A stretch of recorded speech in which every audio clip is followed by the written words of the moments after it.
오늘 우리가 함께 본 본문의 말씀 가운데 16절을 중심으로 함께 은혜를 나누고자 합니다.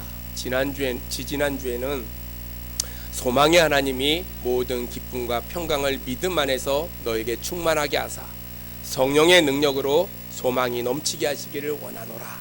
15장 13절의 말씀이 주제 성구였어요. 소망의 하나님, 우리가 믿는 하나님은 소망의 하나님이에요. 그렇죠? 하나님을 믿는다는 것은 우리에게 희망이 있다는 거예요. 소망이 있다는 거예요. 그러므로 우리는 살아가면서 기쁨과 평강이 우리 가운데 넘쳐날 뿐만 아니라 믿음 안에서 성령의 능력으로 우리의 소망이 넘치기를 소망한다 라고 바울은 우리에게 이야기해주고 있어요. 아마 로마 교회 사람들은요 정말로 절망 가운데 있었을 거예요. 수많은 박해가 있고요, 수많은 어려움이 있는 가운데 사도 바울이 로마에 있는 교회 성도들에게 이야기하기를, 야, 소망의 하나님이 너의 하나님이 되지 않느냐, 기쁨과 평강을 가지고 하나님 안에서 믿음 안에서 성령의 능력 가운데 소망이 넘치기를 원한다 라고 이야기하고 있어요.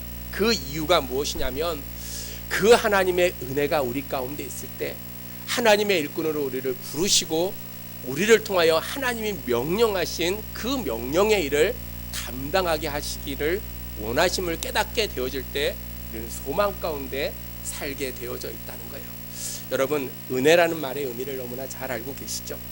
교회 오면요, 다른 말보다 은혜를 입었습니다, 은혜를 받았습니다, 은혜를 잊지 않겠습니다, 그렇게 말하고 그런 말을 많이 들어요. 은혜라는 말의 뜻이 무엇일까 생각해 보면 받을 자격이 없는 사람이 값없이 받은 선물이 바로 은혜라는 거예요. 쉽게 말해서 공짜로 주어지는 거예요. 공짜로 주어지는 거. 오늘 사도 바울을 통해서 말씀하고 있는 내용이 바로 이 은혜라는 거예요. 오늘 16절의 말씀에 이 은혜는 이라고 이야기하고 있어요. 사실 바울은요, 누구보다도 하나님의 은혜를 받았던 사람이에요. 누구보다도 하나님을 대적하던 일에 열심히 했던 사람이 사도 바울이었어요. 구원받은 것은요, 측량할 수 없는 하나님의 은혜다라고 그는 로마서 3장 24절에서 그는 고백합니다. 그리스도 예수 안에서 있는 구속으로 말미암아 하나님의 은혜를 값없이 의롭다 하심을 얻은 자가 되었느니라 라고 그는 고백하고 있어요. 나같이 죽을 수밖에 없는 죄인, 예수를 믿는다는 그 이유 때문에 수많은 사람들을 핍박하고 그들에게 수많은 못된 일을 했던 나임에도 불구하고 하나님께서 구원하시고 나에게 한량없는 측량할 수 없는 은혜를 나에게 베풀어 주셨다는 거예요. 참으로 악했던 자기의 모습이었어요. 부활하신 주님이 그를 찾아오시고요, 그를 구원해 주신 것, 그것이 하나님의 은혜다라고 오늘 바울은 고백하고 있다는 거예요. 사도 바울은 하나님의 은혜를 고백했을 뿐만 아니라 그 은혜에 감사하고 더 나아가서 하나님의 그 은혜에 대한 소중함을 깨달았던 사도 바울은요, 자기의 목숨을 내어놓고 다른 사람과 함께 그 은혜를 나누기를 그는 소망했다는 거예요. 여러분도 하나님의 은혜를 받으신 줄로 믿습니다. 그렇죠? 받으셨죠? 하나님의 은혜를 받았어요. 아까도 찬양하고 기도하는 거예요. 죄악의 썩을 내 육신을 주님께서 구원해 주시고요, 내가 뭐라고 하나님께서 나를 목회자를 삼으시고요, 나를 하나님의 일꾼을 부르신 거 얼마나 행복한 일인지 몰라요. 여러분도 그렇잖아요. 여러분, 내가 무엇이간데 나를 사모로, 나를 장로로, 나를 권사로 부르시고 하나님이 나에게 그 사명을 감당해 하신 그 은혜가 너무나 감사해요. 그럼에도 불구하고 우리가 그런 은혜를 입고 살아감에도 그 은혜를 날마다 내 속에 하나 소중하게 간직하고 나만 그 은혜를 안고 살아갈 때가 너무나 많이 있다. 바울은요, 하나님의 은혜를 입었어요. 입은 은혜에 감사했을 뿐만 아니라 한 걸음 더 나가서 내가 받은 그 은혜를 많은 사람들에게 나눠주는 일에 자기의 삶의 모든 포커스를 맞추고 그가 살아갔다는 거예요. 오늘 15절 말씀에 그러나 내가 너희로 다시 생각나게 하려고 하나님께서 내게 주신 은혜로 말미암아 더욱 담대히 대량 너희에게 썼노니 라고 기록하고 있어요. 바울은 자기가 받은 하나님의 은혜가 엄청나다는 사실을 그는 알고 있었어요. 로마에 있는 그 성도들에게 그 받은 은혜에 대해서 간증하고자 담대하게 대략 너에게 썼다는 거예요. 자세히 쓰려면 너무나 많아서 대략 중요한 것만 요점에서 내가 너에게 썼다라고 이야기하고 있어요. 그러면서 뭐라고 이야기하냐면 16절 말씀에 그 은혜에 대한 이야기예요. 우리 같이 읽습니다. 16절 시작. 이 은혜는 곧 나로 이방인을 위하여 그리스도 예수의 일꾼이 되어 하나님의 복음의 제사장 직분을 하게 하사 이방인을 제물로 드리는 것이 성령 안에서 거룩하게 되어 받으실 만하게 하려 하심이라. 아멘. 아멘. 오늘 바울이 이야기하는 것이 무엇이냐면 복음을 받은 자들은 누구나 다 예수의 일꾼이라는 거예요. 예수의 일꾼. 오늘 바울의 은혜가 고백이 그거예요. 이 은혜는 곧 나로 이방인을 위하여 그리스도 예수의 일꾼이 되어 하나님의 복음의 은혜를 받는 그 순간에 내가 하나님의 복음의 일꾼이 되어졌다는 거예요. 누구의 일꾼이냐면 예수 그리스도의 일꾼이 되었다는 거예요. 또한 사도 바울은 자기의 복음의 제사장이다 라고 자기를 소개하고 있어요. 예수의 일꾼일 뿐만 아니라 복음의 제사장이라고 그를 표현하고 있어요. 다른 의미지만 동일하게 하나님의 영광을 해서 하나님의 그 사역에 부름받은 자라는 거예요. 그래서 16절 하반절에 뭐라고 얘기했냐면 하나님의 복음의 제사장 직분을 하게 하사 이방인을 제물로 드리는 것이 성령 안에서 거룩하게 되어 받으실 만하게 하려 하심이라 라고 얘기했어요. 여러분, 제사장이 해야 될 가장 큰 직분은요, 제사를 드리는 거예요. 제사를 지내는 일. 그런데 중요한 것은 제사를 드리는데 그냥 드리는 것이 아니라 제물이 있어야 돼요. 그렇죠? 우리가 주일마다 예배를 드리잖아요. 예배를 드릴 때는 제물이 있어야 돼요. 빈손 들고 교회 나오면 안 돼요. 빈손 들고. 하나님께 예배를 드리면서 일주일 동안 은혜를 받았으면요, 그 은혜에 감사하면서 우리는 감사 예물 단돈 1,000원이라도 하나님께 드려야 돼요. 왜? 제사에는 반드시 제물이 있어야 된다는 거예요. 제물 없이 드려지는 제사는 성경에 없어요. 성경에 보면요, 제물 없이 드려지는 제사가 없어요. 바울에게 있어서 제물이 무엇이냐면 바로 이방인이었어요. 여러분, 물질의 제물을 드릴 수 없으면요, 사람의 제물을 드리기를 축복합니다. 내가 물질을 못 드릴 것 같아 한 사람씩 데리고 와서 앉아 있어야 돼요. 다른 교회는요, 새정명 전도 축제를 하잖아요. 어느 장로님이 얘기하시더라고요. 수석 장로님이신데 그분은 그러잖아요. 그 교회에 전도를 잘하는 권사님이 계신데요, 몇백 명씩 전도를 새정명 전도 축제를 하면 이 장로님이 아무리 들어봐도 뭐 평생 신앙생활 했으니까 전도할 사람이 한 사람도 없잖아요. 만나는 사람들 다 목회자가 되면요, 만나는 사람이 전부 다 아는 친구들이 다 목사 뭐 이런 분들밖에 없어요. 장로님도 마찬가지였던 것 같아요. 얼마나 장로님이 마음에 심적인 부담이 있었던지 고민하다가요, 일꾼 하나 불렀대요. 내가 일당 줄 테니까 주일날 교회 한 번만 와서 앉아 있으라고. 여러분, 오늘 우리가 믿음 생활하면서요, 오늘 바울이 뭐라고 얘기하냐, 아직까지 복음을 듣지 않는 이방인들을 제물로 드리기를 그는 작정했다는 거예요. 사도 바울의 비전은요, 복음을 듣지 않는 들은 사람들이 아니라 아직까지 복음을 듣지 않는 이방인들을 그가 그의 비전으로 삼았다는 거예요. 그래서 예수의 일꾼으로서 복음의 제사장으로서 불신자들에게 가서 복음을 전하고요, 그들을 제물로 삼을 것을 생애의 일관적인 목표로 그는 삼았어요. 오늘 마지막 절에 보니까 20절에 보니까 내가 그리스도의 복음을 부르는 곳에는 복음이 전하지 않기를 심썼노니 이는 남의 터 위에 건축하지 아니하려 합니다. 무슨 말이냐면요, 바울은 누군가 복음을 전해가지고 교회를 세운 곳에 가서 전도하지 않았어요. 복음이 전해지지 않는 곳마다 찾아가면서 복음을 전했다는 거예요. 남이 세웠던 그 터 위에 내가 터를 세우기를 내가 원치 않는다는 거예요. 사도 바울의 본분이 뭐냐면 나는 이방인을 위해서 복음의 말씀을 듣지 않는 자들을 향해서 예수의 일꾼으로 살기를 헌신한다라고 그는 이야기하고 있어요. 여러분은 어떻습니까? 여러분 예수님의 일꾼이라고 자신 있게 우리가 이야기할 수가 있을까?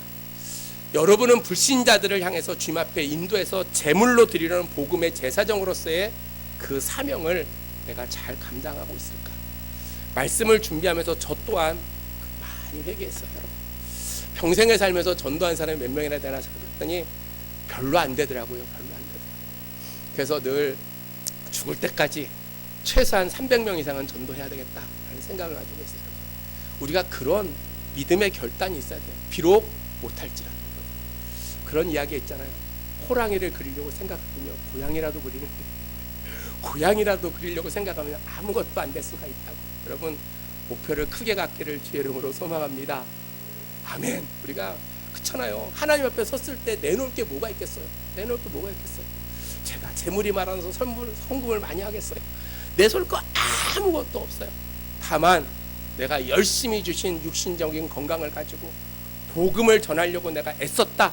그거 하나만큼 하나님께 인정받으면 얼마나 행복하겠어요. 여러분, 우리의 사명은요, 복음을 전하는 거예요. 그렇죠? 아멘. 복음을 전하는 거예요. 결과는 하나님이 책임져 주시는 거예요. 여러분, 우리 교회의 앞날도요, 여러분과 제가 결정하는 것이 아니라 하나님이 결정하시는 거예요. 우리는 그것에 하나님의 마음에 합할 수 있도록 최선의 노력을 다해야 된다는 거예요. 수많은 교회가 없어지는 모습들을 바라보면서 한편으로 목회자지만 그런 생각을 해요. 저 교회가 없어지는 이유가 무엇일까? 혹시 하나님의 마음에 합하지 않아서 하나님께서 버린 것은 아닐까라는 생각할 때도 있어요. 우리는요, 예수를 믿으면서요, 두렵고 떨림으로 믿어야 돼요. 하나님을 믿으면서요, 건성건성 예수 믿으면 안 돼요. 진짜로 목숨을 내어놓고 예수를 믿어야 되겠다고 고백할 수 있는 그러한 성도들로 우리는 변화되어져야 된다는 거예요. 어떤 분들은 예수님이 예수의 일꾼이다, 예수 그리스도의 일꾼이다 라고 성경에 기록됐으니까 주의 일꾼은 신학교를 나온 목사님이나 주의 일꾼이지, 선교하는 사람이나 주의 일꾼이지라고 이야기하지만 성경은 그렇게 이야기하지 않아요. 중세의 영향이 있어서 목회자가 무슨 주의 일꾼이고 다른 사람은 아닌 것처럼 생각하지만 우리는 베드로전서의 말씀을 기억합니다. 만인 제사장, 우리는 왕 같은 제사장이에요. 다만 목회자는 하나님으로부터 부름을 받아서 하나님의 말씀을 대언하는 사명을 받았을 뿐이지, 장로님이랑 저랑의 관계에서 딱 하나 틀린 거는요, 장로님도 치리권 있고요, 사람이 다 있어요. 다만 강도권이 없을 뿐이에요. 강도권이, 말씀을 전할 수 있는 강도권이 없을 뿐이에요. 목회자는 그것밖에 차이가 없어요. 목회자가 신적인 존재도 아니고요, 목회자도요, 어렵고 힘든 일이 너무나 많아요. 하나님께서 나에게 주신 것, 그 사명이 무엇인지를 우리가 생각할 때 우리 모두는 왕같은 제사장으로 거룩한 나라 소유된 백성으로서 너희를 어두운 가운데 불러내어 그의 기이한 빛으로 들어가게 하신 자의 아름다운 덕을 선전하게 하려 하심이라. 이것이 하나님이 우리를 부르신 목적이에요. 베드로전서 2장 9절에 보니까 뭐라고 했냐면, 우리를 부르신 목적이 뭐냐면 하나님의 아름다운 덕을 선전하고자 우리를 부르셨다는 거예요, 여러분. 그래서 우리가 그 일을 감당하지 않으면 우리는 하나님의 일꾼이다라고 우리는 이야기할 수가 없다는 거예요. 우리가 어떤 직업을 가졌든지, 우리가 어떤 일을 하든지 간에 하나님이 우리에게 믿고 맡겨준 그 사명, 내가 제사장이고 내가 하나님의 일꾼임을 날마다 자신 있게 우리는 생각하고 살아가야 된다는 거예요. 여러분, 복음의 제사장이고 예수님의 일꾼들은요, 맡겨준 일에 최선을 다해야 돼요. 최선을. 가정주부는요, 가정주부로서의 역할을 충실하게 다할 때 복음의 제사장이고 하나님의 아름다운 일꾼으로서의 사명을 감당하는 거예요. 직장에 다니는 사람은 그 직장에서 자기가 최선의 일을 다하는 거예요. 그렇게 본이 되는 삶을 살아갈 때 우리는 제사장으로서 예수의 일꾼으로서의 아름다운 삶을 살게 되어져 있다는 거예요. 하나님은 우리가 어떤 직업이 있느냐, 목사냐 목수냐 이런 데 관심 없어요. 하나님은 우리가 큰 저택에 사느냐 월세에 사느냐 이런 데 전혀 관심 없어요. 하나님은 우리가 똥차를 끌고 다니던 좋은 세단을 외제차를 끌고 다니던 전혀 관심 없어요. 그런데 하나님의 관심은 우리 가정, 내가 살고 있는 삶의 현장에서 내가 어떠한 삶의 모습으로 살고 있느냐, 거기에 관심이 있다는 거예요. 이것이요, 얼마나 중요한 일인지. 만약에 하나님이 큰 저택에 사는 것이 관심이 있다면 저는 탈락이에요. 좋은 차를 타고 있는 것에 관심이 있다면 저 또한 탈락이에요. 여러분, 하나님이 그런데 관심 없으세요?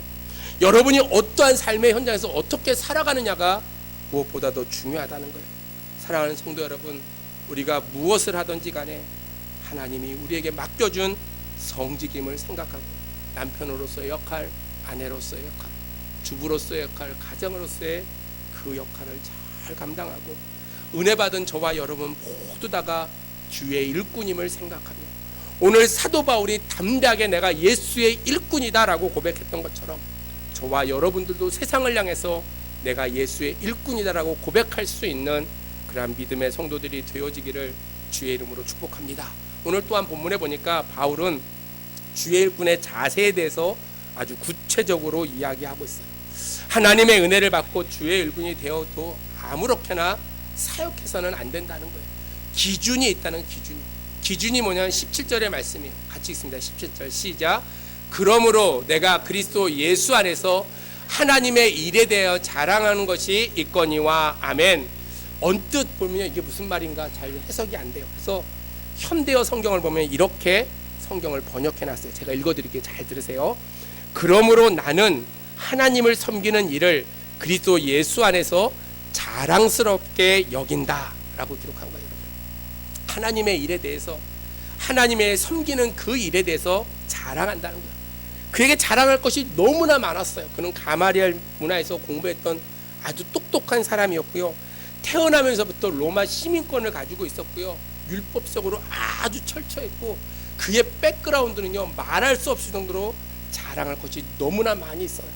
그뿐만 아니라 복음의 증거자로 살아가면서 수많은 이적과 수많은 기사들을 이루었던 사람이 사도 바울이었어요. 그런데 이야기하기를 그런 거 자랑하지 않겠다는 거예요. 하나님의 일에 대하여 자랑하는 것이 있거냐. 나는 하나님의 일만 날마다 자랑하기로 결심하고 있다라고 이야기하고 있다는 거예요. 고린도전서 2장 2절에 보면 바울은 이렇게 이야기합니다. 내가 너희 중에 예수 그리스도와 그의 십자가 못 박히신 것 외에는 아무것도 알지 않기로 작정하였습니다. 고린도전서 2장 2절에서 고백하는 거예요. 바울의 고백이 뭐냐면 내가 예수와 그분이 십자가에 못 박히신 것 외에는 아무것도 알지 않기를 작정한다. 그런 거 외에는 알고 싶지 않다라고 그는 고백하고 있어요. 여러분, 세상적인 일에 집중하지 않고요, 오직 복음의 일에 집중하겠다라고 이야기하고 있어요. 그는 많은 것을 배운 사람이고요, 많은 것을 소유한 사람이었지만 모든 것을 다 포기했다는 거예요. 주의 일만을 담대하게 자랑하는 그러한 삶을 살았다는 거예요. 미국 오페라계의 아주 유명한 할버트라는 아주 유명한 가수가 있어요. 어느 날 자기 집에 이웃집 아이가 놀러 왔어요. 아이들 둘이서 이야기하는 얘기를 옆에서 살짝 들었어요. 이웃집 아이가 우리 헐버트 아들에게 이렇게 얘기합니다. 우리 아빠는 정말로 여기 있는 시장을 너무나 잘 알아. 높은 서울시장 같은 시장을 너무나 잘 알아라고 자랑하는 거예요. 그랬더니 할버트의 아들이 이렇게 얘기합니다. 우리 아버지는 하나님을 너무나 잘 알고 계셔요 라고 이야기를 하더래요. 그 이야기를 들었던 할버트가요 눈물이 쏟아지고 기도하기를 이렇게 기도합니다. 야, 내가 믿음 가운데 잘 살았구나. 우리 아들이 내가 하나님을 그렇게 사랑하는 것을 이렇게 잘 알고 자랑할 수 있는 그러한 삶을 살았구나라고 그것을 느껴지는 순간에 하나님의 은혜임을 그가 고백했다고 합니다. 여러분은 어떤가요? 저도요 이렇게 할버트처럼 그런 자신이 별로 없어요. 자식이 많다 보니까 더 그렇지 못한 것도 같고요. 여러 가지로 목회자의 삶을 살면서 가장 어려운 것이 뭐냐면요, 자녀를 키우는 일이에요. 특별히 개척교회를 하고 있는 목회자의 자녀들은 너무 힘들게 커요. 목회자의 자녀들을 많이 만납니다. 제가 이제 개척교회를 할 적에 우리 아이들을 그러니까 목회자 수련회를 보냈어요. 목회자 자녀들 수련회가 있어요. 그런 수련회가 가면요, 아이들 노란 머리, 빨간 머리 엄청난 애들이 많이 와요. 그만큼 자녀들이 힘들다는 거예요. 힘들어요. 내가 하나님의 자녀인데 내가 하나님의 자녀로서 자녀를 잘 키웠을까 생각해 보면 늘 하나님 앞에 부족한 것뿐이라는 거예요. 여러분, 얼만큼 우리가 그분을 잘 알고 내가 자녀들이 하나님 앞에 목회자로서 내가 잘 살고 있는지 아이들이 인정해 줄까, 그런 생각을 할 때마다요 한없이 회개할 때가 너무나 많이 있어요. 성경은 친히 우리가 하나님의 자녀인 것을 증거했음에도 불구하고 그 하나님을 자랑스럽게 생각하지 않고 우리가 살 때가 너무나 많이 있다는 거예요.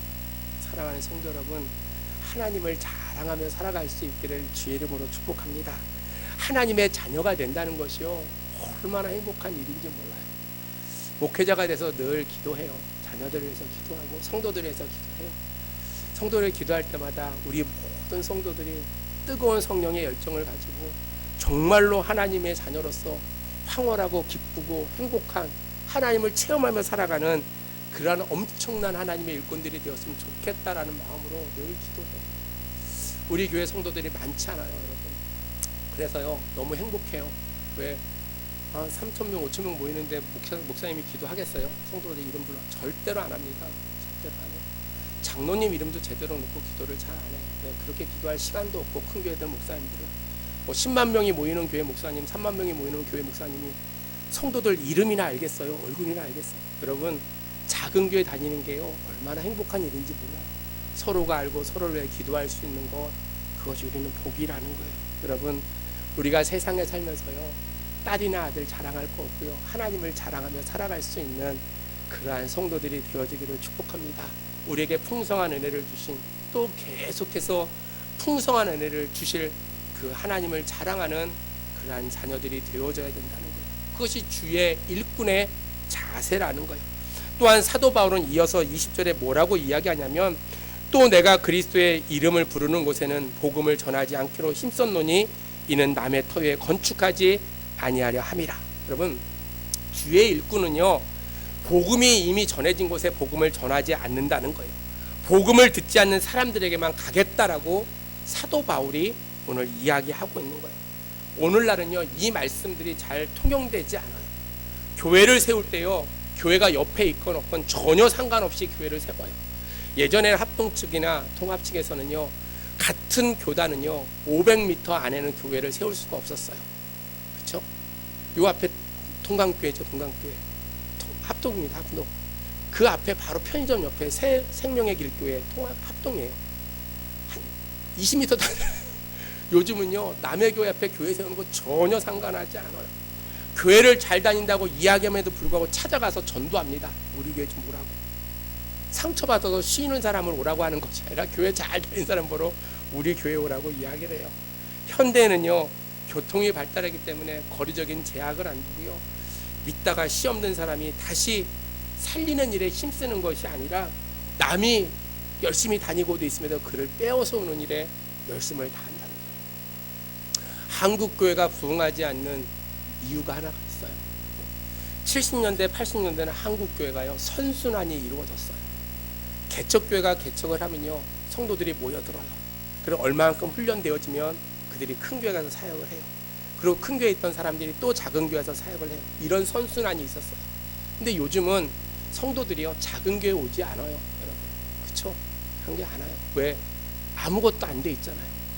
그렇죠? 우리 교회만 봐도요 중고등부가 제대로 돼 있지도 않고, 뭐 아이들을 데리고 오려고 해도요 전도를 하려고 해도 여러 가지 미비한 점이 너무나 많아요. 그리고 남이 전도한 사람 빼가요. 그러고서 부흥했다고 성장했다고 이야기를 해요. 교회 성장의 대부분이요 성도들이 옆으로 수평 이동을 하는 거예요. 이 교회에서 저 교회로 이동을 해요. 그게 다 전부 다예요, 여러분. 이거는 성경적인 전도관도 아니고요 성경적인 목회관도 아니라는 거예요. 여러분들이 불신자를 붙들고 복음을 전하는 일을 하나님께서는 칭찬하신다는 거예요. 왜냐하면 그것이 성경적인 전도 방법이기 때문이에요. 사도 바울은 복음을 전하지 않는 곳에 나가서 내가 복음을 전하기를 원한다. 남의 터에 건축하는 그런 일은 내가 하지 않겠다라고 그는 고백하고 있다는 거예요. 사랑하는 주의 일꾼된 우리 성일교회 성도 여러분, 잘 믿고 있는 분들을 잘 믿도록 놔두고요 믿지 않는 불신자들에게 가서 우리는 복음을 전해야 돼요. 그리고 예수를 자랑하고요 그들에게 복음이 증거되어지고 그들이 주의 전에 나올 때 그 모습을 통해서 하나님께서 기뻐하신다는 사실이에요. 또한 놀라운 사실은 주의 일꾼들에게 주시는 하나님의 놀라운 축복이 있다는 사실이에요. 복음을 증거하고요 주의 일에 힘쓰는 자들에게 하나님께 더 큰 은혜와 축복을 허락해 주신다는 거예요. 오늘 18절로 19절의 말씀입니다. 우리 같이 읽습니다. 시작.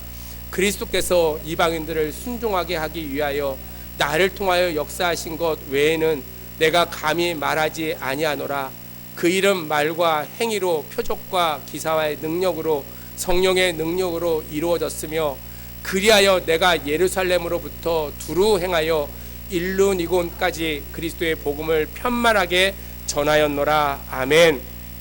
하나님께서 복음을 전하는 자들에게 영적인 권세를 주신다는 거예요. 그래서 복음이 전파되는 그 현장에는 수많은 기적과 표적과 이적들이 나타나게 되어져 있다는 거예요.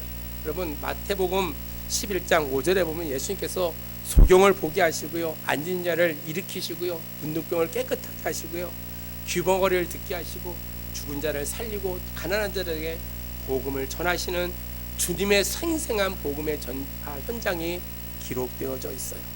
사도행전에 보면 베드로와 요한이 나가서 복음을 전할 때, 바울이 복음을 전할 때요, 그 현장들마다 수많은 이적의 역사들이 나타났다는 거예요. 오늘날에도 복음의 현장에는 수많은 역사들이 나타나요. 왜 그러냐면 복음을 전하는 것은 주의 명령에 순종해서 행하는 일이기에 하나님께서 수많은 이적들을 보여주신다는 거예요.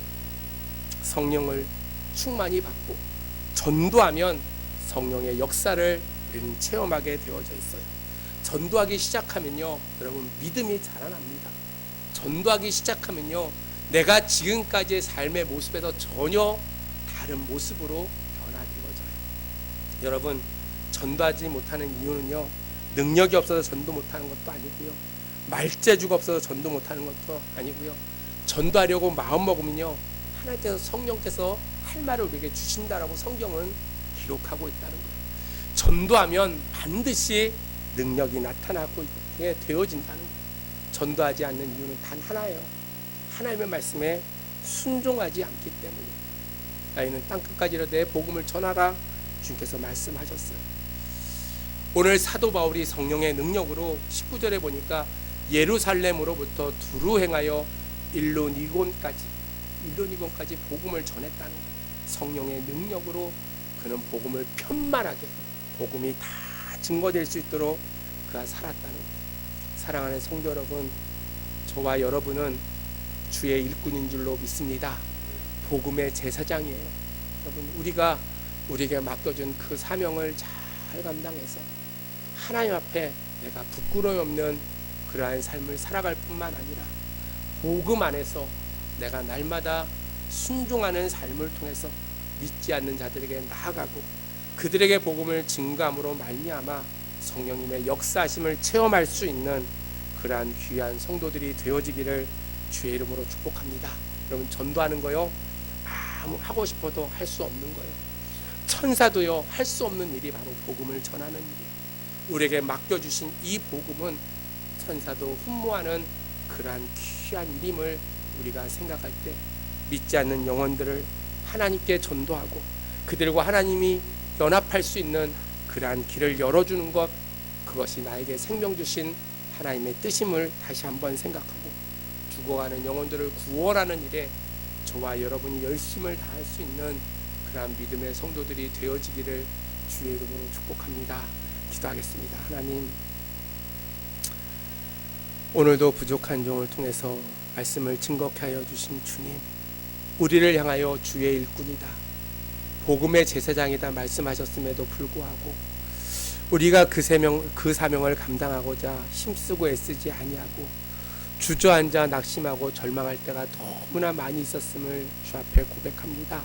주여 용서하여 주시고 사도행전 1장 8절의 말씀처럼 성령을 우리에게 허락하여 주셔서 주님이 주시는 그 권능을 가지고 땅끝까지 복음을 전하는 일에 열심을 다하는 주의 복음의 빚진 자들이 될 수 있도록 하나님 역사하여 주시옵소서. 우리가 살아가는 그 모든 것 하나님의 은혜임을 고백합니다.